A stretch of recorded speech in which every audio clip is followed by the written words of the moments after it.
على من رأى موسى في القبر يصلي قائما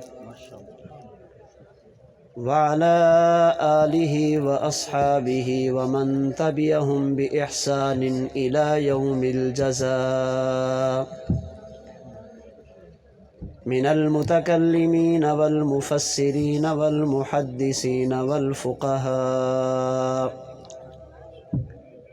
الذين هم أجمعوا على حياة الأنبياء بعد وفاة الأنبياء.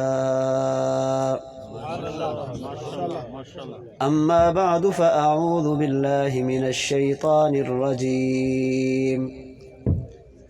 بسم الله الرحمن الرحيم.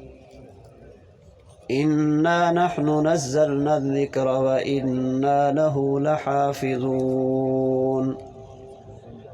وعن عبد الله بن عمرو رضي الله تعالى عنه قال قال رسول الله صلى الله عليه وسلم والذي نفسي بيده ما يخرج منه إلا حق، أو كما قال النبي صلى الله عليه وسلم.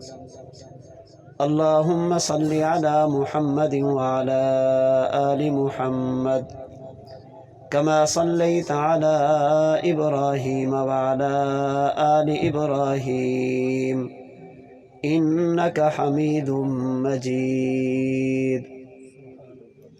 اللهم بارك على محمد وعلى آل محمد كما باركت على إبراهيم وعلى آل إبراهيم إنك حميد مجيد.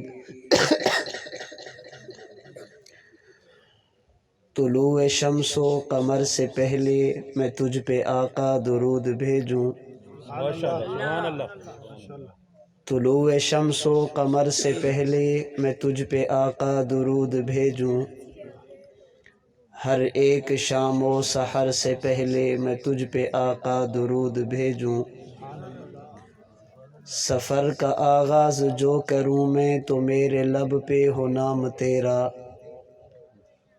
سفر کا آغاز جو کروں میں تو میرے لب پہ ہو نام تیرا. جو لوٹ آؤں تو گھر سے پہلے میں تجھ پہ آقا درود بھیجوں. ہر ایک شام و سحر سے پہلے میں تجھ پہ آقا درود بھیجوں. معزز علماء کرام، انتہائی واجب الاحترام بزرگوں، مسلک اہل سنت والجماعت سے تعلق رکھنے والے غیور نوجوان دوستوں اور بھائیوں، آپ کا علاقہ میرک پور، ضلع نارووال، جامع مسجد بلال، مدرسہ مکتب تعلیم القرآن، اور جس جگہ پر میں اور آپ بیٹھے ہیں مرکز اصلاح النساء، اس کا سالانہ پروگرام برادر عزیز حضرت مولانا حافظ عبدالغفار صاحب دامت برکاتہم العالیہ، ان کے رفقائے کار، آپ کے علاقہ کا اتحاد العلماء، ان حضرات کی پیار بھری محبت بھری دعوت پر آپ حضرات سے مخاطب ہونے کا شرف حاصل ہو رہا ہے. اللہ کریم میری اور آپ کی حاضری اپنی بارگاہ میں قبول فرمائے. اللہ دنیا اور آخرت کی راحت، خوشیوں اور سکون کا ذریعہ بنے. آپ حضرات نے آج کے پروگرام کا اشتہار پڑھا ہوگا. ہمارے آج کے پروگرام کا عنوان ہے تحفظ قرآن و سنت کانفرنس. قرآن اللہ کی اس کتاب کو کہتے ہیں جو جبریل امین 23 سال کے عرصہ میں رسول اکرم صلی اللہ علیہ وسلم کے پاس لاتے رہے. اللہ کے رسول صلی اللہ علیہ وسلم نے صحابہ کرام کو پڑھایا، صحابہ کرام نے لکھوا کر امت کے حوالے کیا. سنت اللہ کے رسول صلی اللہ علیہ وسلم کے ان اقوال، ان افعال اور ان تقاریر کو کہا جاتا ہے جو امت کے لیے تھی اور امت کے پاس تواتر کے ساتھ وہ منتقل ہوئی ہیں۔ تحفظ قرآن و سنت کا معنی یہ ہے ہم نے قرآن کریم کا تحفظ بھی کرنا ہے، ہم نے رسول اللہ صلی اللہ علیہ وسلم کی سنت کا تحفظ بھی کرنا ہے۔ پھر اس تحفظ کی کئی صورتیں ہیں۔ قرآن و سنت کے تحفظ کی ایک صورت یہ ہے کہ اسے پڑھا جائے۔ قرآن و سنت کے تحفظ کی ایک صورت یہ ہے کہ اسے لکھا جائے۔ قرآن و سنت کے تحفظ کی ایک صورت یہ ہے کہ اسے سینے میں جگہ دی جائے۔ قرآن و سنت کے تحفظ کی ایک صورت یہ ہے ظاہری طور پر ان پر ہونے والے اشکالات کو دلائل کے ساتھ ختم کیا جائے۔ قرآن و سنت کے تحفظ کی ایک صورت یہ ہے جو چیز اللہ کے قرآن سے مل جائے اسے بھی مانا جائے، اللہ کے رسول صلی اللہ علیہ وسلم کی سنت سے مل جائے اسے بھی مانا جائے۔ قرآن کریم کی وجہ سے سنت کو نہ چھوڑا جائے اور سنت کو بہانہ بنا کر اللہ کے قرآن کا انکار نہ کیا جائے۔ میں نے آج کی نشست میں آپ حضرات کی خدمت میں تحفظ قرآن و سنت کی یہی آخری صورت پر بات کرنی ہے۔ قرآن اور سنت کے تحفظ کی ایک صورت یہ ہے کہ ہماری زندگی اس کا تعلق عقیدے کے ساتھ ہو، اس کا تعلق عمل کے ساتھ ہو، اس کا تعلق اخلاق کے ساتھ ہو، اس کا تعلق معاشرت کے ساتھ ہو، اس کا تعلق معاملات کے ساتھ ہو۔ جس چیز سے بھی قرآن و سنت کا تعلق ہو اسے مانا جائے، اگر کرنے کی ہو تو اس پر عمل کیا جائے۔ قرآن و سنت کی روشنی میں اللہ رب العزت نے مجھے اور آپ کو یہ نعمت عطا فرمائی، ہم بچے کی ولادت سے لے کر بچے کے جوان ہونے تک، نکاح سے لے کر صاحب اولاد ہونے تک، ماں کے پیٹ سے لے کر قبر کے پیٹ تک قرآن و سنت میری اور آپ کی مکمل رہنمائی کرتے ہیں۔ میں اور آپ یہ نہیں کہہ سکتے ہم عمل کرنا چاہتے ہیں شریعت ہماری رہنمائی نہیں کرتی۔ میں اور آپ یہ عذر اور بہانہ نہیں کر سکتے فلاں موقع تھا قرآن و سنت میری رہنمائی نہیں کر رہا تھا۔ قرآن و سنت کی روشنی میں شریعت مطہرہ کی تعلیمات یہ ہیں، جب کسی مسلمان کے ہاں اللہ اولاد عطا فرمائے اسے چاہیے کہ اس اولاد کے کان میں اللہ اکبر کی صدا بلند کرے، اسے چاہیے کہ اللہ کا نام اس کے کان میں لے، اسے چاہیے اس بچے کے منہ میں سب سے پہلے کسی اچھے بندے کا جھوٹا اس کے منہ میں ڈالے، اسے چاہیے کہ اس بچے کا نام اچھا رکھے، اسے چاہیے کہ اپنے بچے یا بچی کا عقیقہ کرے۔ جب یہ بچہ تھوڑا سا بڑا ہو قرآن و سنت کا تحفظ یہ ہے کہ اس کی دینی تعلیم اور تربیت کا خیال کیا جائے، اسے دین اسلام کی تعلیمات سے آگاہ کیا جائے۔ جب یہ بچہ 7 سال کی عمر کو پہنچے اسے نماز کا حکم دیا جائے، 10 سال کو پہنچے تو اس پر سختی کر کے نماز کا پابند کیا جائے۔ جب یہ بچہ نکاح کی عمر کو پہنچے حسن و جمال، مال و دولت، خاندان اور برادری کی بجائے دین کی بنیاد پر اپنی اولاد کے لیے اچھے رشتے کا انتخاب کیا جائے۔ اگر بیٹا ہے تو اچھی بیٹی کا انتخاب، اگر اللہ نے بیٹی دی ہے تو اچھے بچے کا انتخاب کیا جائے۔ اگر آپ تجارت کرنا چاہتے ہیں قرآن و سنت کا تحفظ یہ ہے تجارت کرتے وقت کسی کو دھوکہ نہ دیا جائے، تجارت کرتے وقت کسی کے ساتھ فراڈ نہ کیا جائے، تجارت کرتے وقت ملاوٹ نہ کی جائے، تجارت کرتے وقت جھوٹ نہ بولا جائے۔ اگر آپ ذمہ دار ہیں قرآن و سنت کا تحفظ یہ ہے اپنی زمین کی پیداوار کا عشر ادا کیا جائے۔ اگر آپ پڑھانے والے استاد ہیں قرآن و سنت کا تحفظ یہ ہے کہ آنے والے شاگردوں کی تربیت کی جائے۔ اگر آپ شاگرد ہیں قرآن و سنت کا تحفظ یہ ہے کہ استاد اور علم کے ذرائع اور اسباب کا ادب اور احترام کیا جائے۔ اگر آپ اولاد ہیں، والدین کے حقوق، والدین ہیں تو اولاد کے حقوق کا خیال کیا جائے۔ چلتے جائیے، اگر زندگی میں ایک موقع ایسا آ جائے آپ کی صحت ساتھ نہ دے، قرآن و سنت کی تعلیم اور تحفظ یہ ہے اس بیماری پر صبر کیا جائے، شریعت کی حدود میں رہ کر اس کا علاج اور معالجہ کیا جائے، اللہ کی طرف رجوع کیا جائے، حقوق اللہ حقوق العباد کی ادائیگی کی جائے، اپنے محسنین کا اچھا تذکرہ اپنے اہل و عیال اور اولاد کے سامنے کیا جائے۔ قرآن و سنت کا تحفظ یہ ہے آپ کا کوئی رشتہ دار دنیا سے جانے لگے، لقنوا موتاکم لا الہ الا اللہ، اس کے سامنے کلمہ طیبہ پڑھا جائے تاکہ اسے بھی کلمہ پڑھنے کی توفیق مل جائے۔ یہ ساری باتیں وہ ہیں جن کا تعلق عمل سے ہے۔ جب کسی بندے کی روح اس کے جسم سے پرواز کر جائے، اب آگے چیزیں وہ ہیں جن کا تعلق عقیدہ، جن کا تعلق ایمان، جن کا تعلق ماننے کے ساتھ ہے۔ نبوت کی تعلیمات، قرآن و سنت کا تحفظ ہمیں بتاتا ہے اگر دنیا سے جانے والا مومن ہو، اس کے ساتھ فرشتہ معاملہ نرمی کا کرتا ہے۔ دنیا سے جانے والا خدا کا نافرمان ہو، اس کے ساتھ فرشتہ معاملہ سختی کا کرتا ہے۔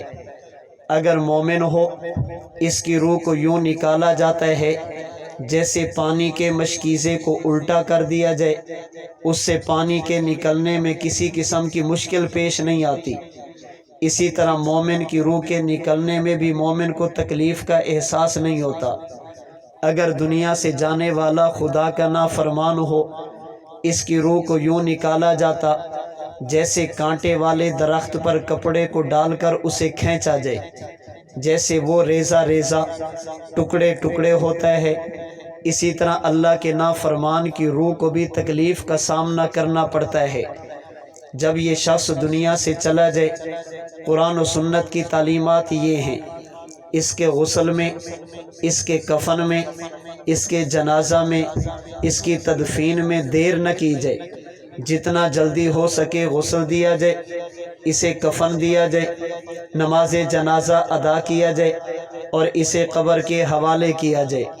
پھر اللہ کے رسول صلی اللہ علیہ وسلم کے فرمان ہمیں یہ بھی بتاتے ہیں، جب آپ نے اس شخص کے جنازے کو کندھا دیا، جنازہ گاہ کی طرف جانے لگے، بخاری شریف کی روایت کے مطابق اگر یہ دنیا سے جانے والا شخص نیک ہو، یہ کہتے قدمونی قدمونی، مجھے جلدی لے کر چلو، دیر کیوں کرتے ہو؟ اور اگر یہ دنیا سے جانے والا شخص خدا کا نافرمان ہو، یہ چیخ کر چلا کر کہتا ہے یا ویلھا این یذھبون، تھوڑی دیر ٹھہر جاؤ، مجھے تم کہاں لے کر جانے لگے ہو، اللہ کے لیے تھوڑا اور صبر کر لو۔ اس سے پتہ چلا موت آنے سے بندہ ختم نہیں ہوتا، موت آنے سے بندہ ایک جہان سے دوسرے جہان کی طرف منتقل ہوتا ہے۔ یہ اللہ کے نبی ہوں تب بھی جہان بدل جاتا، یہ عام امتی ہو تب بھی جہان بدل جاتا۔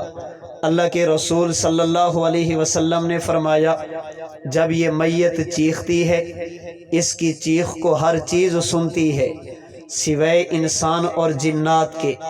اگر انسان اس کی چیخوں کو سن لے، اس کا کلیجہ پھٹ جائے، یہ اس کو برداشت نہ کر سکے، اس لیے کہ یہ چیخیں ایسی ہوتی ہیں جو انسان اپنی استطاعت میں ان کو سما نہیں سکتا، ان کو برداشت نہیں کر سکتا۔ انسان کے یہ کان ان چیخوں کو سننے کے متحمل نہیں ہو سکتے۔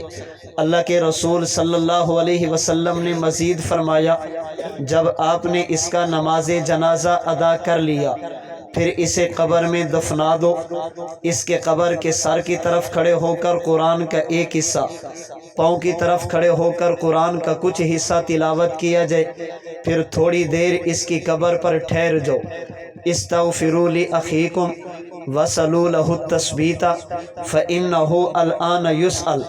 اللہ کے رسول نے ارشاد فرمایا، صحابہ اس صحابی کی قبر پر ٹھہر جاؤ، اس کے حق میں مغفرت کی دعا بھی کرو اور دعا مانگو کہ اللہ اسے ثابت قدمی عطا فرمائے، اس لیے کہ ابھی اس کے پاس فرشتے آئیں گے اور اس سے آ کر سوال کریں گے۔ پتہ یہ چلا جس طرح کسی بندے کی موت برحق، اسی طرح قبر میں سوال و جواب بھی برحق ہے۔ جیسے کسی بندے کا دنیا سے چلے جانا برحق، اسی طرح قبر کے اندر زندگی کا ملنا بھی برحق ہے۔ میں اپنی طرف سے نہیں کہہ رہا، اللہ کا قرآن کہتا ہے۔ اٹھائیے قرآن کریم کا 13واں پارہ، سورہ ابراہیم کی آیت نمبر 27۔ اللہ فرماتے ہیں، یثبت اللہ الذین آمنوا بالقول الثابت فی الحیات الدنیا وفی الآخرہ۔ جو شخص ایمان کے ساتھ دنیا سے جائے گا، اللہ دنیا میں بھی ثابت قدمی دیں گے، اللہ آخرت میں بھی ثابت قدم رکھیں گے۔ ام المومنین صدیقہ کائنات نے عرض کی، یا رسول اللہ، ان هذه الامہ تبتلی فی القبور فکیف بی وانا امرأۃ ضعیفۃ۔ یا رسول اللہ، آپ کی تعلیمات بتاتی ہیں جب دنیا سے بندہ جاتا ہے اس سے قبر میں سوال و جواب ہوتے ہیں، میرا کیا بنے گا؟ میں عورت ہوں اور کمزور ہوں، فرشتوں کے سوالوں کا جواب کیسے دوں گی؟ امام سیوطی نے روایت نقل کی، اللہ کے رسول نے ارشاد فرمایا، عائشہ آپ کو پریشان ہونے کی ضرورت نہیں، اس لیے کہ اللہ قرآن میں فرماتے ہیں، یثبت اللہ الذین آمنوا بالقول الثابت فی الحیات الدنیا وفی الآخرہ۔ امی عائشہ کا سوال قبر کے بارے میں تھا، نبوت نے اس آیت کریمہ کی تلاوت کی۔ پتہ یہ چلا جس طرح حیات آخرت میں ملے گی، زندگی قبر میں بھی ملتی ہے۔ جیسے حیات قیامت کے دن ملے گی، زندگی اللہ قبر میں بھی عطا فرماتے ہیں۔ ان دونوں زندگیوں میں فرق یہ ہے، قبر کی زندگی یہ انسانی آنکھوں سے اوجھل ہے، قیامت کے دن کی ملنے والی زندگی یہ انسان کی آنکھ کے سامنے ہوگی۔ قبر کی زندگی وہ ہے جس میں روح اصل، جسم اس کے تابع ہے۔ قیامت کے دن جسم اصل ہوگا، روح اس کے تابع ہوگی۔ قبر کی زندگی وہ ہے جسے بندہ ہاتھ سے محسوس نہیں کر سکتا، قبر کی زندگی وہ ہے جسے بندہ آنکھ سے دیکھ نہیں سکتا، قبر کی زندگی وہ ہے جسے بندہ کان سے محسوس نہیں کر سکتا۔ تبھی تو اللہ نے قرآن کریم کے دوسرے پارہ سورۃ البقرہ کی آیت نمبر 154 میں فرمایا، وَلَا تَقُولُوا لِمَنْ يُقْتَلْ فِي سَبِيلِ اللَّهِ أَمْوَاتٌ بَلْ أَحْيَاءٌ وَلَكِنْ لَا تَشْعُرُونَ۔ اے ایمان والو، جو شخص میری راہ میں اپنی جان کے ٹکڑے کروا دے، کبھی اس کو مردہ نہ کہنا۔ اللہ کیا کہیں؟ فرمائے بل احیا، آپ نے اسے زندہ کہنا ہے، وَلَكِنْ لَا تَشْعُرُونَ، لیکن اس کی زندگی وہ ہے جسے تم محسوس نہیں کر سکتے۔ توجہ رکھیے، حضرت امام رازی رحمۃ اللہ علیہ فرماتے ہیں، عربی زبان میں ایک لفظ علم ہوتا ہے، ایک لفظ شعور ہوتا ہے، ایک لفظ علم ہے، ایک لفظ شعور ہے۔ ان دونوں میں فرق یہ ہے، اگر کوئی چیز عقل کے ذریعے معلوم ہو اسے علم کہتے ہیں، اگر کوئی چیز وحی کے ذریعے معلوم ہو اسے علم کہتے ہیں، اگر کوئی چیز ہاتھ کے ذریعے معلوم ہو اسے شعور کہتے ہیں۔ آپ نے نبض پر ہاتھ رکھا، نبض حرکت کر رہی، اسے شعور کہیں گے۔ آپ نے دیکھا سامنے قنات ہے، آپ کو آنکھ سے پتہ چلا، اسے شعور کہتے ہیں۔ آپ نے کان کسی کے سینے پہ رکھا، دل کی دھڑکن محسوس ہوئی، اسے شعور کہتے ہیں۔ اللہ فرماتے ہیں، اے ایمان والو، تم نے شہید کو مردہ نہیں کہنا، تم نے اسے زندہ کہنا ہے۔ اللہ اگر یہ زندہ اٹھ کے بھاگتا کیوں نہیں؟ فرمایا وَلَكِنْ لَا تَشْعُرُونَ۔ اب یہ حیات وہ ہے جو تمہیں آنکھ سے نظر نہیں آئے گی۔ اللہ اگر یہ زندہ، اس کی نبض حرکت کیوں نہیں کرتی؟ فرمایا وَلَكِنْ لَا تَشْعُرُونَ۔ اب یہ زندگی وہ ہے جو تمہیں ہاتھ سے معلوم نہیں ہوگی۔ اے اللہ اگر یہ زندہ، اس کا پیٹ اوپر نیچے کیوں نہیں ہوتا؟ فرمایا وَلَكِنْ لَا تَشْعُرُونَ۔ اب یہ زندگی وہ جس کا احساس تمہیں آنکھ سے نہیں ہوگا۔ اللہ ہم نے کان لگایا، اس کے دل کی دھڑکن تو محسوس نہیں ہوئی۔ فرمایا وَلَٰكِن لَا تَشْعُرُونَ، یہ زندگی وہ ہے جو تمہیں کان سے محسوس نہیں ہوگی۔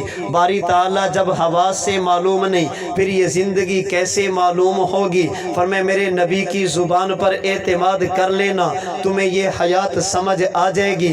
میرے نبی کی زبان پر اعتماد کرنا، تمہیں یہ زندگی سمجھ آ جائے گی۔ اور یاد رکھنا آج 27ویں شب ہے رجب المرجب کی۔ مشہور قول کے مطابق، میں صحیح اور غلط کی بات نہیں کر رہا، اس رات کو اللہ نے اپنے نبی کو ایک سفر کرایا جس سے سفر معراج کہا جاتا۔ اللہ کے نبی مکہ سے چلے، پیغمبر بیت المقدس، وہاں سے چلے تو ساتوں آسمان، وہاں سے چلے تو سدرۃ المنتہا، وہاں سے چلے تو صریف الاقلام، وہاں سے چلے تو عرش معلیٰ پہنچے۔ اللہ کے نبی واپس آئے۔ مکہ والو مجھے نبی مان لو، میری نبوت کی دلیل یہ، اللہ نے رات کے تھوڑے حصے میں مجھے اتنا لمبا سفر کرایا۔ ابو جہل کہنے لگا عقل اس بات کو نہیں مانتی، میں اسے تسلیم نہیں کرتا۔ سیرت کی کتابیں بتاتی ہیں یہ بدبخت یہاں سے چل کر مکہ کی گلیوں میں جا رہا، کبھی ایک بندے سے بات تو کبھی دوسرے سے، اللہ کے نبی کے بارے میں لوگوں کے ذہن کو خراب کرتے ہوئے۔ اس کا سامنا ایک شخصیت سے ہوا جسے ابو بکر صدیق کہا جاتا۔ ابو بکر ایک بات تو بتا دے۔ جی ابو جہل بات کیا ہے؟ ایک شخص کہتا ہے میں رات کے تھوڑے سے حصے میں مکہ سے چلا، بیت المقدس پہنچا، وہاں سے چلا تو عرش تک پہنچا، آپ اس کی تصدیق کرتے ہیں؟ فرمانے لگے کرتا ہوں یا نہیں یہ تو بعد میں بتاؤں گا، پہلے یہ بتا یہ جانے والا کون ہے؟ کہا جس کا تو نے کلمہ پڑھا وہ نبی یہ دعویٰ کرتا۔ حضرت صدیق فرمانے لگے اگر میرے نبی نے یہ بات کی ہے بالکل حق کی ہے، میرا نبی اس سے بھی تھوڑے وقت میں اس سے بھی لمبا سفر کر سکتا ہے۔ ابو جہل نے جملہ کہا ابو بکر کیسی بات کرتا ہے، کیا عقل اس بات کو مانتی ہے؟ فرمایا عقل نہیں مانتی۔ ابو بکر جب عقل نہیں مانتی پھر تصدیق کیوں کرتا ہے؟ حضرت صدیق نے جملہ کہا۔ نارووال کے دوستوں میں اپنے ذوق میں اپنے انداز میں ابو بکر صدیق کے جملے کی وضاحت کرنے لگا۔ ابو بکر صدیق فرمانے لگے عقل میری بھی کہتی ہے سفر لمبا ہو تو وقت زیادہ،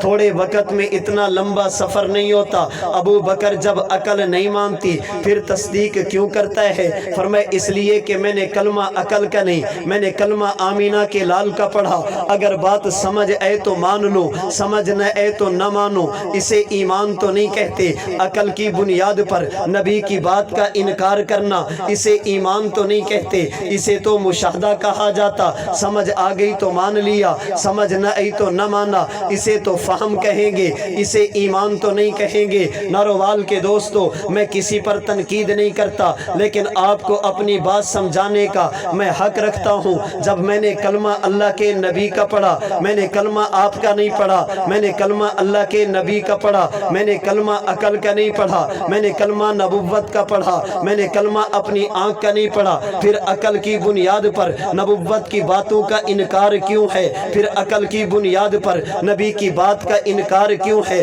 پھر آنکھ کی بنیاد پر نبوت کی بات کا انکار کیوں ہے؟ کبھی یہ کہا گیا اگر زندہ ہیں تو نظر کیوں نہیں آتے؟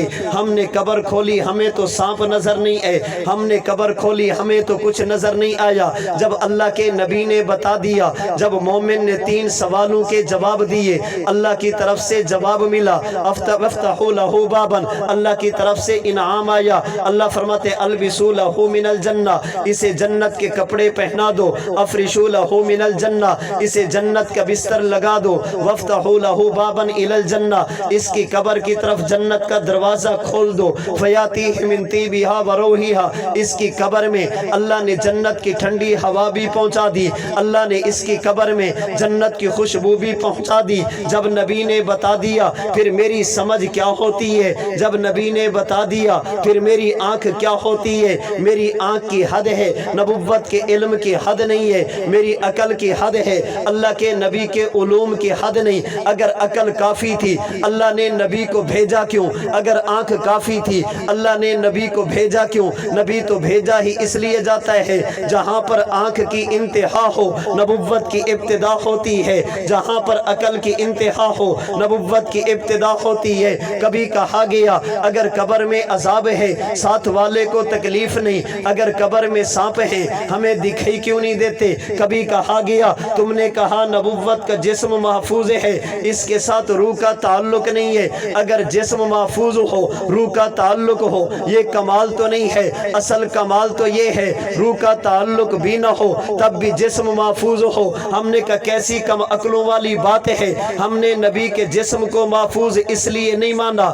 اس کے ساتھ روح کا تعلق ہے، ہم نے نبی کے جسم کو اس لیے محفوظ نہیں مانا اس میں روح داخل ہے، اگر حفاظت کی وجہ روح کا تعلق ہوتا پھر تو کسی کا جسم بھی خراب نہ ہوتا۔ اس لیے ہمارا عقیدہ ہے جو شخص بھی دنیا سے چلا گیا وہ شہید ہو تب، غیر شہید ہو تب، نبی ہو تب، غیر نبی ہو تب، اللہ نے ہر کسی کی روح کا ان کے جسم کے ساتھ تعلق جوڑ دیا۔ اگر تعلق کی وجہ سے ہم اللہ کے نبی کے جسم کی حفاظت تعلق کی بنیاد پہ مانتے پھر تو کسی کا جسم بھی خراب نہ ہوتا، جبکہ ہمارا عقیدہ غیر نبی کے بارے میں گارنٹی نہیں اس کا جسم محفوظ ہو، نبوت کے بارے میں گارنٹی ہے نبی کا جسم محفوظ ہوتا ہے، اس کی وجہ تعلق نہیں، تعلق الگ چیز ہے، جسم کا محفوظ ہونا الگ چیز ہے۔ کبھی عقل کی بنیاد پر یہ دھوکہ دینے کی کوشش کی گئی، تم نے کہا نبی زندہ، اللہ کے نبی کو حیات ملی،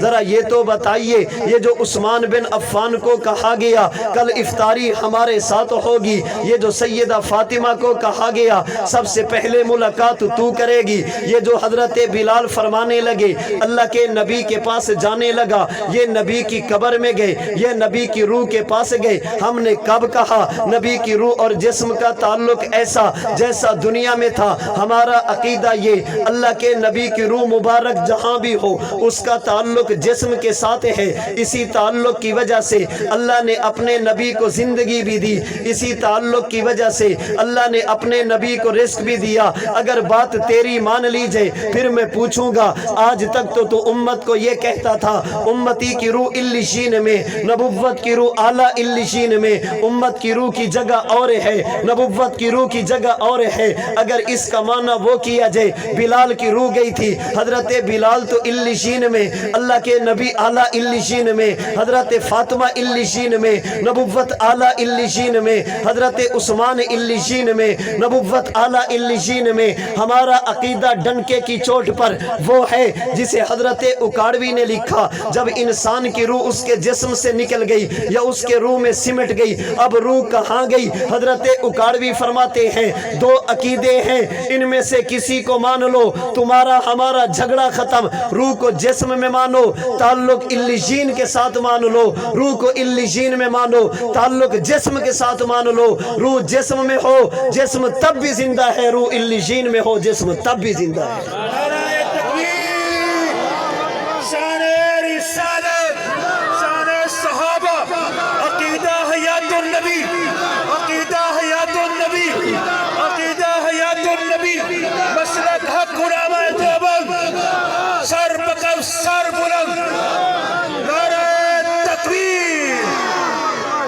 بابا تیرا میرا جھگڑا یہ نہیں کہ روح علیشین میں ہے یا نہیں، تیرا میرا جھگڑا یہ ہے کہ روح کا جسم سے تعلق ہے یا نہیں۔ ایسی دلیل لا کہ روح اور جسم کا تعلق نہیں، ایسی دلیل لا نبوت کا جسم حیات میں شریک نہیں۔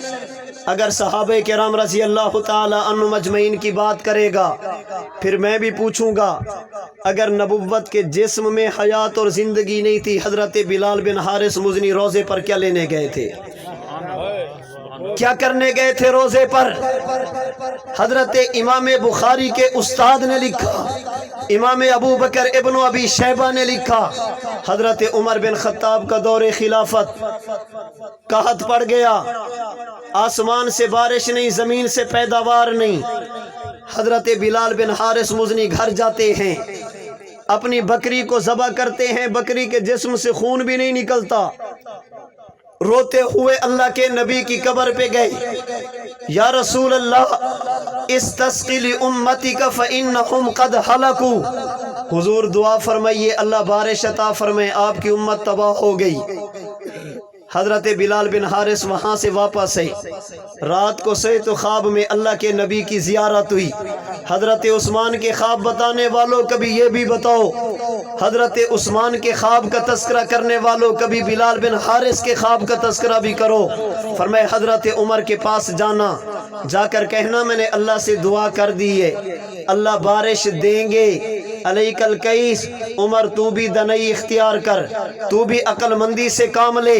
حضرت بلال بن حارث صبح اٹھ کر جاتے ہیں امیر المومنین عمر بن خطاب کی دربار میں، حضرت میں نے یہ خواب دیکھا، اللہ کے نبی کی قبر پہ گیا، حضور نے مجھے خواب میں یہ فرمایا۔ حضرت عمر نے صحابہ کو جمع کیا، جمع کر کے فرمایا بلال یوں کہتا ہے۔ حضرت عمر کی موجودگی میں صحابہ اور تابعین نے کہا صادقہ، بلال بالکل ٹھیک کہتا ہے۔ نارووال کے دوستوں میری رعایت نہ کرنا، میں آپ سے پوچھتا ہوں اگر نبی کا جسم زندہ نہیں، بلال بن حارث دعا کرانے کس سے گیا تھا؟ اگر نبوت کے جسم میں حیات نہیں، حضرت عمر نے تصدیق کیوں کی ہے؟ اگر نبوت کے جسم میں حیات نہیں، صحابہ چپ کیوں ہیں؟ اگر نبوت کا جسم زندہ نہ ہوتا بلال بن حارث کبھی نہ جاتا، نبوت کا جسم زندہ نہ ہوتا صحابہ کبھی چپ نہ رہتے، اگر دنیا چپ بھی رہ جاتی حضرت عمر کبھی خاموش نہ رہتے۔ نعرہ تکبیر، عقیدہ حیات النبی، عقیدہ حیات النبی، مماتیوں تمہاری موت آئی، اتحاد آئی، اتحاد آئی، مماتیوں تمہاری موت آئی، مماتیوں تمہاری موت آئی، نعرہ تکبیر۔ جزاک اللہ۔ صحابہ کیا کرنے گئے تھے؟ کوئی بندہ غلط کام کرے اور عمر چپ رہے، خلاف شریعت کام کرے اور عمر چپ ہو جائے، فبکا عمر، حضرت عمر صرف چپ نہیں ہوئے رونے لگے ہیں، چپ نہیں ہوئے رونے لگے۔ عرض میں نے یہ کیا جب کسی بندے کی دنیا کی زندگی ختم، اللہ رب العزت اسے قبر میں حیات اور زندگی عطا فرماتے ہیں۔ وہ نبی ہو تب بھی حیات، غیر نبی ہو تب بھی حیات۔ اور یہاں پر اس غلط فہمی میں کبھی نہ رہنا، میرا اور میرے فریق مخالف کا جھگڑا موت میں نہیں۔ میں بھی کہتا ہوں حضور پر وفات آ گئی، وہ بھی کہتا ہے اللہ کے نبی پر وفات آ گئی۔ میرا اور اس کا جھگڑا اس بات میں بھی نہیں کہ نبی کا جسم محفوظ ہے، میں بھی کہتا محفوظ، وہ بھی کہتے ہیں محفوظ۔ میرا اور اس کا جھگڑا اس بات میں بھی نہیں کہ نبی کی روح زندہ، میں بھی کہتا ہوں روح زندہ، وہ بھی کہتے ہیں روح زندہ۔ جھگڑا اس بات میں ہے کہ نبی کے جسم میں حیات ہے یا نہیں۔ جس جسم نے نبوت کا دعویٰ کیا، جس جسم کو پتھر مارے گئے، جس جسم نے ہجرت کی، جس جسم پر وفات آئی، اللہ اسے حیات دیتے ہیں یا نہیں؟ میرا عقیدہ یہ ہے جیسے وفات اسی دنیا والے جسم پر، حیات بھی اسی دنیا والے جسم کو۔ یہ حیات فقط روح کو نہیں، اللہ نے جسم کو بھی عطا فرمائی۔ آپ پوچھ سکتے ہیں اس پر دلیل کیا؟ میں دلیل نہیں، دلیل کی بات کر سکتا ہوں۔ قرآن و سنت نے مجھے دلیل دیے۔ میرے نبی کی حیات پر سب سے پہلی دلیل میرے نبی کی وفات ہے۔ آپ کہیں گے وفات دلیل کیسی؟ اٹھائیے بخاری شریف، ام المومنین صدیقہ کائنات کی روایت موجود، فرماتے ہیں اللہ کے رسول صلی اللہ علیہ وسلم نے اپنے مرض الوفات میں فرمایا عائشہ جو یہودیوں نے مجھے زہر دیا تھا، آج اس کی تکلیف مجھے محسوس ہو رہی، آج اس کی وجہ سے میری رگیں کاٹی جا رہی۔ الحاوی للفتاوی میں امام سیوطی نے اس حدیث کی وضاحت میں لکھا اللہ کے نبی کا انتقال اسی زہر کی وجہ سے ہوا جو اللہ نے اللہ کے نبی کو یہودیوں نے دیا تھا، اور اگر کوئی غیر مسلم زہر دے مسلمان کا انتقال ہو جائے اسے شہید کہا جاتا۔ تبھی تو امام حاکم نے المستدرک علی الصحیحین میں حضرت عبداللہ بن مسعود کی روایت نقل کی۔ عبداللہ بن مسعود فرماتے ہیں، کون عبداللہ بن مسعود؟ جن کے بارے میں آمینہ کے لال نے فرمایا اے مسلمانوں اگر تم یہ چاہتے ہو ہم قرآن یوں پڑھیں جیسے اللہ نے نازل کیا، ان میں سے 4 بندوں کا انتخاب کرنا۔ نبی نبی نے سب سے پہلے جس کا نام لیا اسے عبداللہ بن مسعود کہا جاتا۔ اللہ کے نبی نے جن کے بارے میں فرمایا جو چیز تمہیں ابن مسعود بیان کر دے فصدقوہ، آنکھیں بند کر کے اس کی تصدیق کر لینا، اس لیے کہ یہ بات غلط نہیں کرتا۔ عبداللہ بن مسعود فرماتے ہیں دنیا والوں میں 9 مرتبہ قسم اٹھا کر کہتا ہوں اللہ نے اپنے نبی کو جب اپنے پاس بلایا اتخذہ نبیہ وجعلہ شہیدا، اللہ کے نبی دنیا سے گئے، اللہ کے نبی بھی تھے، اللہ کے نبی شہید بھی تھے، نبی شہادت کے ساتھ دنیا سے گئے۔ جب میرے نبی کی وفات شہادت والی، پھر اٹھائیے قرآن کریم سورۃ البقرہ آیت نمبر 154، قرآن کریم چوتھا پارہ سورہ آل عمران آیت نمبر 169 اٹھا کر دیکھیے، اللہ نے سورۃ البقرہ میں لا تقولوا کہہ کر بتا دیا، شہید کو مردہ نہ کہنا۔ اللہ نے سورہ آل عمران میں لا تحسبن کہہ کر بتا دیا، شہید کے بارے میں کبھی سوچنا بھی نہیں، وہ مردہ ہوا کرتا ہے۔ اللہ نے سوچنے سے بھی منع کیا، اللہ نے بولنے سے بھی منع کیا، نہیں میں اپنے ذوق میں اپنے انداز میں کہتا ہوں۔ اللہ نے بتا دیا جو شہید ہے ایمان والا کبھی اس کے بارے میں بدگمان بھی نہ ہونا، اس کے بارے میں بد زبان بھی نہ بننا، اس لیے کہ یہ راہ خدا میں اپنی جان دینے والا اللہ کے نبی شہادت کے ساتھ دنیا سے گئے، اور قرآن کی 2 آیتیں بتاتی ہیں شہید کو اللہ حیات عطا فرماتے ہیں۔ عقیدہ حیات النبی، عقیدہ حیات النبی، علماء حق علماء دیوبند، سر بقف سر بلند، جرت مند غیرت مند، نعرہ تکبیر۔ اللہ فرماتے ہیں شہید کے بارے میں بد زبان بھی نہ بننا، شہید کے بارے میں بدگمان بھی نہ بننا۔ آپ کبھی دیکھیں ان لوگوں کو جو شہید کی زندگی نہیں مانتے، رب محمد کی قسم بدگمان بھی ہوگا بد زبان بھی ہوگا، بدگمانی بھی کرے گا بد زبانی بھی کرے گا۔ میں نہیں لانا چاہتا وہ عبارات جو انہوں نے انبیاء کے بارے میں، امام الانبیاء کے بارے میں لکھی، نہیں لانا چاہتا وہ عبارات جو انہوں نے شہید کربلا سیدنا حسین کے بارے میں لکھی، نہیں باتیں کرنا چاہتا میں، وہ زبان ساتھ نہیں دیتی۔ اللہ فرماتے ہیں شہید کو زندہ کہنا، شہید کو زندہ سمجھنا۔ کوئی کہہ سکتا ہے اللہ نے شہید کی بات کی ہے، نبی کی بات تو نہیں کی۔ میں نے گزارش کی نبی کون تھے؟ اللہ کے نبی جب دنیا سے گئے تو کس حالت میں گئے؟ اللہ کے نبی شہادت کے ساتھ گئے۔ اگر کسی کو یوں سمجھ نہ آئے پھر آئیے حکیم الامت حضرت تھانوی کے دروازے پر۔ حضرت تھانوی نے جو بات لکھی اپنے انداز میں آسان کر کے سمجھانے کی کوشش کرتا ہوں۔ فرماتے دنیا والو یہ آیت کریمہ شہید کے حق میں عبارت النص ہے، نبوت کے حق میں دلالت النص ہے۔ کیا معنی؟ عبارت النص کا معنی یہ جو لفظ سے سمجھ آ جائے، دلالت النص کا معنی اس کے لیے لفظ ذکر نہ کیا جائے، اگر عقل ہو اور عقل کو استعمال کیا جائے، تھوڑی سی توجہ کی جائے، بات سمجھ آ جاتی ہے۔ عبارت النص کے لیے الفاظ ہوتے ہیں، دلالت النص کے لیے الفاظ نہیں ہوتے۔ سمجھانے کے لیے مثال دوں گا، اللہ نے قرآن میں فرمایا ایمان والو والدین کا خیال کرنا، جب والد بوڑھا ہو جائے لا تقل لہما اف، پھر اسے اف نہ کہنا، اس کے سامنے اونچی آواز سے بات نہ کرنا۔ ایک بدبخت اٹھا، اس نے جوتا اٹھا کر والد کو مارا۔ کیوں مارتے ہو؟ کہتے اللہ نے اف کہنے سے منع کیا، اللہ نے جوتا مارنے سے تو منع نہیں کیا۔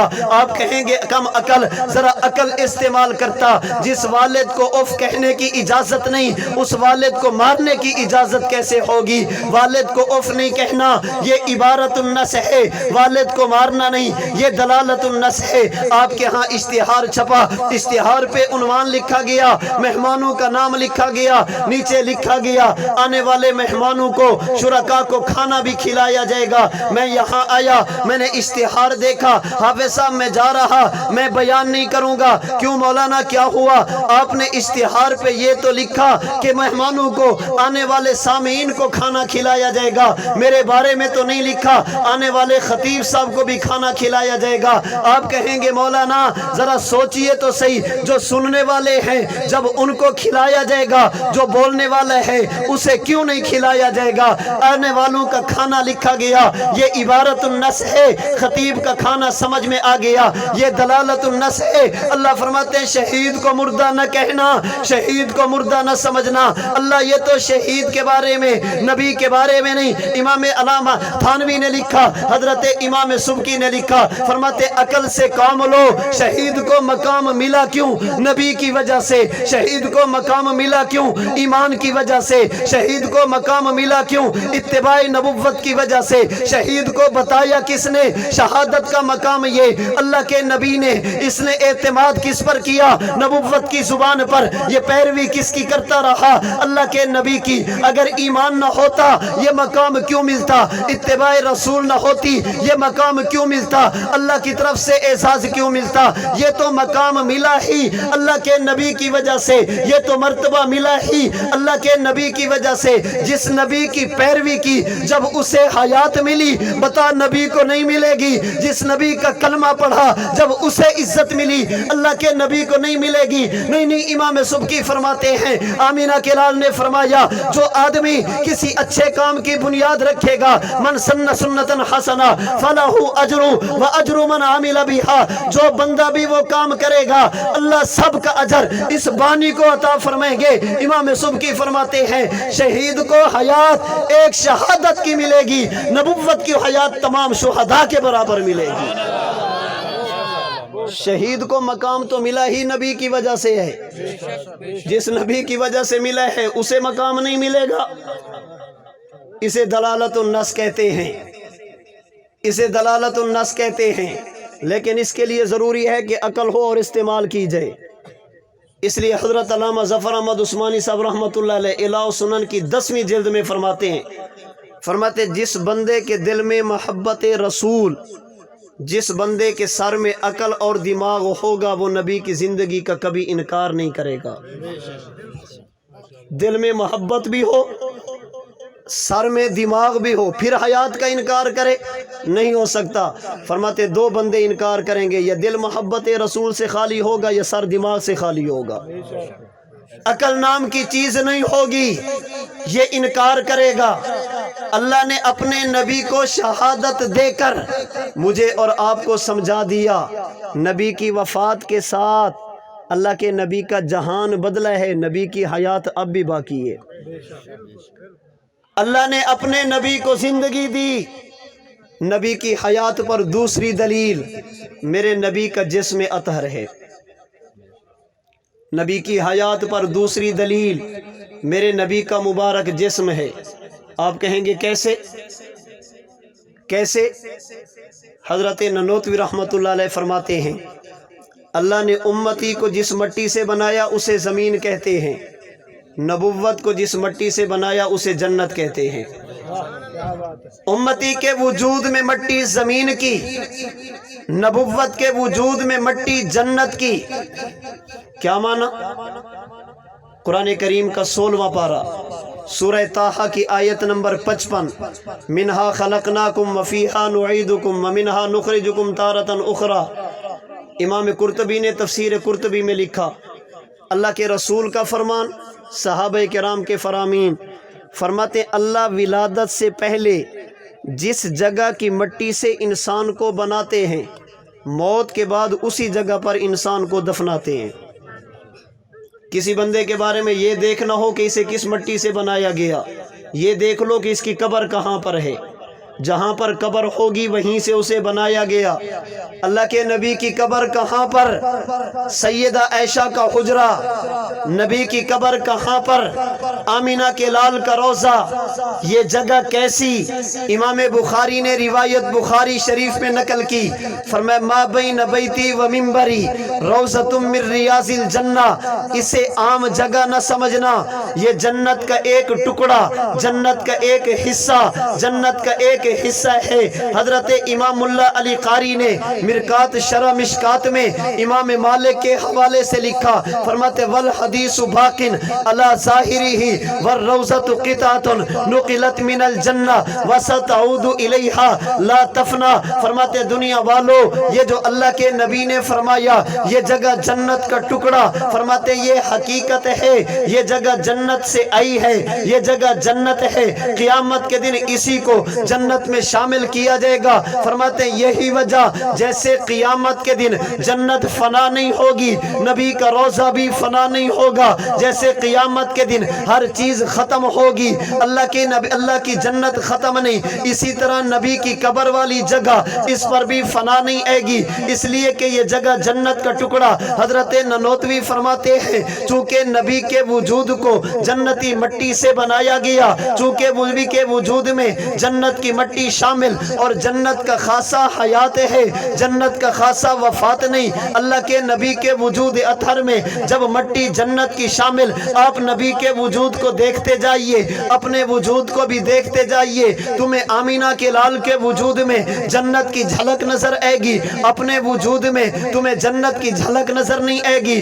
امتی پیدا ہو یہ محتاج ہے، اللہ کے نبی پیدا ہو نبی محتاج نہیں، اس لیے کہ وجود جنتی ہے۔ امتی کام کرے وجود سے پسینہ نکلے تو بدبو، اللہ کے نبی کام کرے وجود سے پسینہ نکلے تو خوشبو، اس لیے کہ وجود جنتی۔ امتی بولو براز کرے پیشاب کرے تو زمین پر نظر آئے، اللہ کے نبی بولو براز کرے زمین پر نظر نہ آئے، اس لیے کہ وجود جنتی۔ امتی پیشاب کرے اس میں بدبو ہے، اللہ کے نبی بولو براز فرمائے اس میں خوشبو ہے، اس لیے کہ وجود جنتی۔ امتی تھوک ڈالے اس میں بیماری ہے، اللہ کے نبی لعاب نکال کر علی کی آنکھ پہ لگے، ابو بکر کی ایڑی پہ لگے، اللہ بیماریاں ختم فرما دے، اس لیے کہ وجود جنتی۔ امتی کے وجود پر مکھی بیٹھ سکتی، اللہ کے نبی کے جسم سے لگنے والے کپڑے پر بھی اللہ مکھی کو نہ بیٹھنے دے، اس لیے کہ وجود جنتی۔ امتی سونے لگے، سونے سے پہلے جمائی، اللہ کے نبی کو اللہ 63 سال تک جمائی سے محفوظ رکھے، اس لیے کہ وجود جنتی۔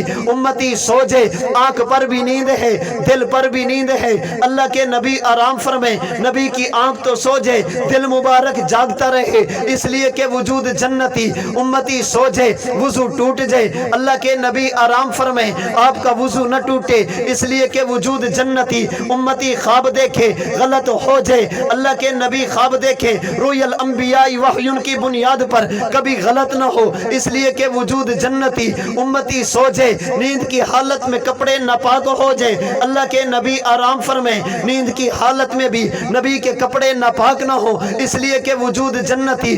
امتی دنیا سے چلا جائے، امتی کے جنازے میں ایک بندہ امام بنے، آمینہ کے لال کے جنازے میں کسی کو امامت کا حق نہیں، اس لیے کہ وجود جنتی۔ امتی کی جنازے میں استغفار ہے، نبوت کے جنازے میں استغفار نہیں، اس لیے کہ وجود جنتی۔ امتی اگر دنیا سے چلا جائے، اس کی میت کو باہر لایا جائے، نبوت کی چارپائی کو باہر نہ لایا جائے، اس لیے کہ وجود جنتی۔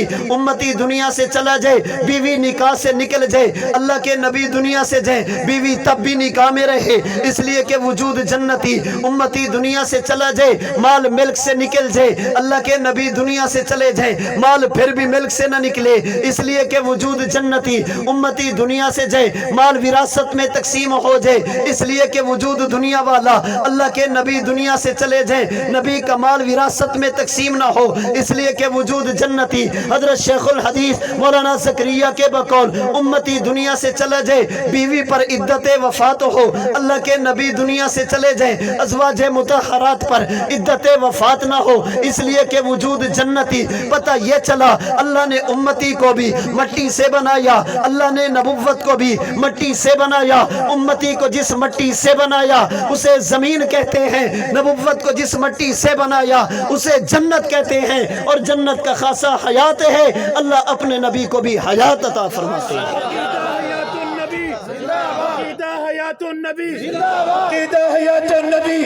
مماتیوں تمہاری موت آئی، مماتیوں تمہاری موت آئی، مماتیوں تمہاری موت آئی، نعرہ تکبیر۔ اللہ کے نبی کا وجود اطہر دلیل ہے کہ حضور زندہ ہیں۔ حضرت نانوتوی رحمۃ اللہ علیہ نے بڑی عجیب بات کی ہے، فرماتے ہیں نبی کو کس مٹی سے بنایا گیا؟ بولیے۔ اور جنت کا خاصہ حیات ہے۔ فرماتے ہیں جو چیز جس کی خصوصیت ہو، خاصہ ہو، حالات کی وجہ سے چھپ تو جاتا ہے، کبھی ختم نہیں ہوتا۔ جو چیز جس کی خصوصیت ہو، حالات اگر اس کے مخالف آ جائیں، خصوصیت چھپ جاتی ہے، اس کا اثر ختم نہیں ہوتا۔ میرے ہاتھ میں پانی، آج پوچھئے انجینئر سے، سائنسدان سے، اس پانی کی خصوصیت، کہے گا ٹھنڈک، برودت۔ اس پانی کو آپ برتن میں ڈال کر چولہے پہ کھڑا کر دیں، پانی ابلنے لگے، گرم ہو جائے، آپ ہاتھ بھی نہ لگا سکیں، گھر میں آگ لگ جائے، آپ ابلتا ہوا کھولتا ہوا گرم پانی آگ کے اوپر ڈال دیں، آگ بھڑکے گی یا بجھے گی؟ عقل کہتی ہے اسے بجھنا جی، بھڑکنا چاہیے، اس لیے کہ آگ بھی گرم ہے، پانی بھی گرم ہے۔ آپ کہیں گے نانا، آگ نے اس کی خصوصیت کو چھپایا تو ہے، ختم نہیں کیا۔ جب آپ نے اسے آگ پہ ڈالا تو جو اندر ٹھنڈک تھی اس نے اپنا کام دکھایا۔ آپ پٹرول لے کر اس کی خصوصیت حرارت، گرمائش اور گرم ہونا۔ آپ اسے برف لگا کر فریج میں رکھ دیں، آگ لگے، آپ نے ٹھنڈا پٹرول اٹھا کر آگ پہ ڈالا، آگ بھڑک اٹھی۔ عقل انسانی کہتی ہے اسے بجھنا چاہیے، اس لیے کہ آگ گرم، پٹرول ٹھنڈا۔ ہم کہیں گے نانا، چونکہ خصوصیت گرم اور حرارت تھی، اس برف نے اسے چھپایا تو ہے، ختم نہیں کیا۔ پتہ یہ چلا خصوصیات کبھی ختم نہیں ہوتی، حالات کی وجہ سے چھپ تو جاتی ہیں، حالات ختم ہو جائیں تو چیز سامنے آ جاتی، حالات کے وقت بھی خصوصیت اندر موجود ہوتی ہے۔ اس لیے حضرت نانوتوی فرماتے ہیں نبی کو چونکہ جنتی مٹی سے بنایا گیا، جنت کا خاصہ حیات ہے، اللہ کے نبی جب دنیا سے جا رہے ہوں خصوصیت پھر بھی اندر باقی ہوتی ہے، کسی نہ کسی حصے میں حیات کے اثرات پھر بھی باقی ہوتے ہیں، اس لیے کہ حالات خصوصیات کو ختم نہیں کرتے، خصوصیات کو چھپا لیا کرتے ہیں۔ اس لیے یاد رکھنا، امتی پر موت آ جائے اس کی موت مزیل حیات ہے، اللہ کے نبی پر وفات آ جائے نبی کی وفات ساتر حیات ہے۔ امتی پر موت آ جائے حیات ختم کر دے گی، جب اللہ کے نبی پر وفات آ جائے نبی کی حیات ختم نہیں ہوتی، وقتی طور پر حیات کو چھپا لیا جاتا۔ آپ کہہ سکتے ہیں یہ بات مولانا نانوتوی کی، چلو جس سلسلے کو حضرت نانوتوی لے کر چلے، جن کا سلسلہ نسب اللہ کے نبی کے صحابی ابو بکر صدیق سے ملا، حضرت نانوتوی کی بات کو ان کے جد امجد ابو بکر صدیق سے ہی پوچھ لے، اگر صدیق بھی یہی بات فرما دے پھر تو بات ختم ہو گئی۔ اٹھائیے بخاری شریف پہلی جلد صفحہ 517، اللہ کے نبی کا انتقال ہوا، اللہ کے نبی کے صحابی گھر سے باہر، حضرت ابو بکر صدیق مدینہ سے باہر ہیں، اللہ کے نبی کے صحابی کو بتایا گیا، اللہ کے رسول دنیا سے تشریف لے گئے، صدیق اکبر گھر میں آتے ہیں، صحابہ کرام مسجد نبوی میں، لوگ آپ کو آدھی بات کریں گے، کبھی پوری بات نہیں کریں گے۔ وہ جی صدیق اکبر نے کہا من کان منکم یعبد محمدا فإن محمدا قد ماتا، اللہ کے نبی دنیا سے چلے گئے۔ کس کم بخت نے کہا اللہ کے نبی کا انتقال نہیں ہوا، ہم تو نبی کی وفات کو مانتے ہیں، بعد میں حیات کو مانتے ہیں، لیکن بات پوری کرو۔ صدیق کی بات صرف یہ نہیں، اس سے پہلے کچھ اور بھی ہے۔ اللہ کے نبی کے جانشین حضرت صدیق اندر گئے، نبی چار پئی پر آرام فرما، نبی کے وجود عطر پہ سفید کپڑا، حضرت ابو بکر صدیق نے نبی کے چہرے سے کپڑا اتارا، نبی کی پیشانی کو بوسہ دیا، طبت حیاً و میتا، حضور آپ کی حیات بھی مبارک، آپ کی وفات بھی مبارک۔ پھر صدیق نے جملہ کہا، اور صرف جملہ نہیں، قسم اٹھا کر کہا کہ والذی نفسی بیدہ لا یذیقک اللہ الموتتین ابدا، حضور مجھے اللہ کی قسم، اللہ نے آپ کو ایک موت تو دے دی، اللہ آپ کو دوسری موت کبھی نہیں دیں گے، اللہ نے آپ کو ایک وفات تو دے دی، اللہ کبھی دوسری وفات نہیں دیں گے، اللہ آپ کو دوسری موت سے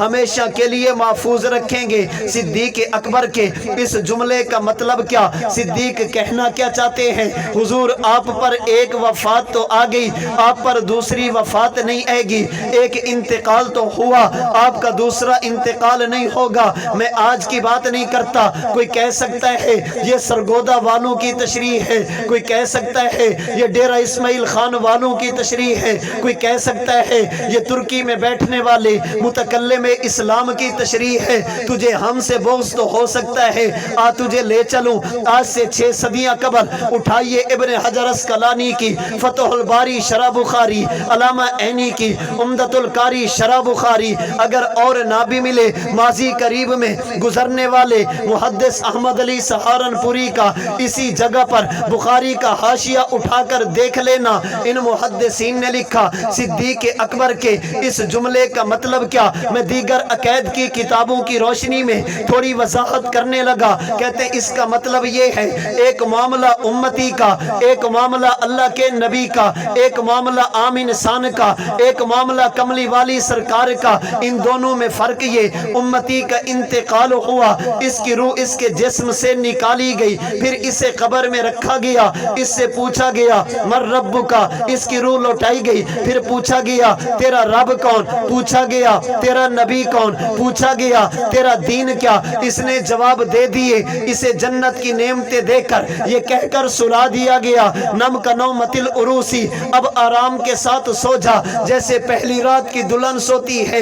یہ قبر میں سو گیا، اس پر دوسری موت قبر کے اندر نیند کی حالت میں آ گئی۔ اب اس کی روح علیین میں رکھ کر علیین میں روح کو یا تو جزا دی گئی جس کا احساس جسم کو بھی، یا سزا دی گئی جس کا احساس جسم کو بھی، روح اور جسم کے تعلق سے اسے ثواب اور عذاب دیا گیا۔ امتی پر ایک موت دنیا کے اندر آئی، امتی پر دوسری موت قبر کے اندر نیند کی صورت میں آئی۔ لیکن میرا عقیدہ یہ اللہ کے نبی کا انتقال پہلی مرتبہ تو ہو گیا جب نبی کو قبر میں دفنایا گیا۔ ہمارا عقیدہ اللہ کے نبی سے قبر میں سوال و جواب نہیں ہوتا، نبی سے نہیں پوچھا جاتا من رب کا، نبی سے نہیں پوچھا جاتا ما دین کا، بلکہ اللہ کے نبی جب قبر میں پہنچے یستمر حیا، اللہ اپنے نبی کو قبر میں سوال سے بھی محفوظ رکھتے ہیں، اللہ اپنے نبی کو قبر میں نیند سے بھی محفوظ رکھتے ہیں۔ امتی پر 2 موتیں، ایک دنیا والی، ایک قبر میں نیند والی۔ صدیق اکبر نے کہا والذی نفسی بیدہ لا یذیقک اللہ الموتتین ابدا، حضور مجھے اللہ کی قسم، اللہ نے آپ کو پہلی موت دنیا والی تو دے دی، اللہ آپ کو دوسری موت قبر والی کبھی نہیں دیں گے، بلکہ اللہ آپ کو ہمیشہ کی زندگی عطا فرمائیں گے۔ نروال کے دوستو، آپ نے ایک عقیدہ سن رکھا ہوگا، یہ عقیدہ فقط میرا نہیں، ان لوگوں نے بھی لکھا جن کا نام لے کر آج امت کو دھوکہ دینے کی کوشش کی گئی، آج بھی یہ عقیدہ ان کی کتابوں میں موجود ہے۔ اٹھائیے اقامت البرہان مولانا سجاد بخاری کی، فتاوی رشیدیہ مفتی رشید احمد گنگوہی کی، ان دونوں نے لکھا عام امتی قبر میں سنتا ہے یا نہیں، اختلاف ہے، بعض صحابہ کہتے سنتا، بعض کہتے نہیں سنتا۔ عام مردے کے سما میں صحابہ کا بھی اختلاف، ہمارے اکابرین کا بھی اختلاف۔ حضرت گنگوہی نے فتاوی رشیدیہ میں لکھا، مولانا سجاد بخاری نے تعلیم القرآن اگست 1962 کے شمارے میں لکھا، اگر قبر میں اللہ کے نبی ہوں، نبی کے سما میں کسی قسم کا کوئی اختلاف نہیں، اگر قبر میں اللہ کے نبی ہوں تو، اگر قبر میں اللہ کے نبی ہوں تو سننے میں اختلاف نہیں۔ 2 باتوں پر اتفاق ہو گیا، عام مردہ سنتا ہے یا نہیں، اختلاف، اللہ کے نبی سنتے ہیں یا نہیں، کوئی اختلاف نہیں۔ کیوں؟ صدیق اکبر نے سمجھایا لا یذیقک اللہ الموتتین ابدا۔ آج یہ بھی کہا کہ تم نے تو سب کو زندہ مانا، ہم نے کہا ہم نے سب کو زندہ مانا۔ امتی قبر میں ایسے زندہ جیسے دنیا میں سونے والا زندہ، اللہ کے نبی قبر میں ایسے زندہ جیسے دنیا میں جاگنے والا زندہ۔ سونے والا سنتا ہے یا نہیں، اختلاف ہو سکتا ہے، جاگنے والا سنتا ہے یا نہیں، کبھی اختلاف نہیں ہوتا۔